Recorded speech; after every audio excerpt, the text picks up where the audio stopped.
நமது தவறுகளை திருத்துபவர்கள் நமது பெற்றோர்.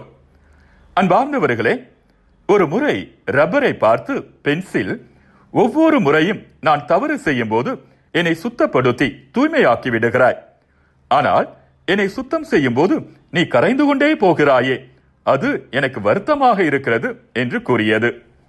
அதற்கு ரப்பர், அது என் கடமை, நான் படைக்கப்பட்டதே அதற்காகத்தான், எனக்காக நீ வருந்த வேண்டாம், இதில் எனக்கு முழு மகிழ்ச்சி. என்னால் உன் தவறுகள் அழிக்கப்பட்டு நீ திருத்தங்களுடன் முன்னேறி சென்றால் அதுவே எனது வெற்றி, நான் கரைந்து போவதை பற்றி எனக்கு கவலை இல்லை என்றது. அன்பார்ந்தவர்களே, நாம் தவறுகள் செய்யும் போது நம் பெற்றோர், உற்றார் உறவினர், நண்பர்கள் நம்மை திருத்திக் கொண்டே இருப்பார்கள்.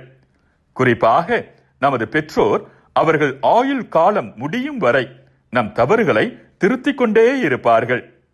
நம் மீது பொறாமைப்படாத 2 உள்ளங்கள் நம்முடைய பெற்றோர்கள் மட்டும்தான். அவர்களுக்கு என்றும் நன்றி கடன் பட்டிருப்போம். ஞானமுள்ள மகன் தந்தையின் நற்பயிற்சியை ஏற்றுக்கொள்வான். மாப்பு உள்ளவனோ கண்டிக்கப்படுதலை பொருட்படுத்த மாட்டான். நீதிமொழிகள் ஆகமம் 13ஆம் அதிகாரம் 1வது இறைவசனம்.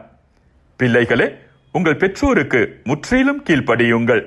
ஆண்டவரை சார்ந்தவர்களுக்கு இதுவே தகும். புனித பவுலடியார் கொலோசையருக்கு எழுதிய திருமுகம் 3ஆம் அதிகாரம் 20வது இறைவசனம். மீண்டும் மற்றொரு சிந்தனையோடு உங்களை சந்திக்கும் வரை விடை பெறுகிறேன்.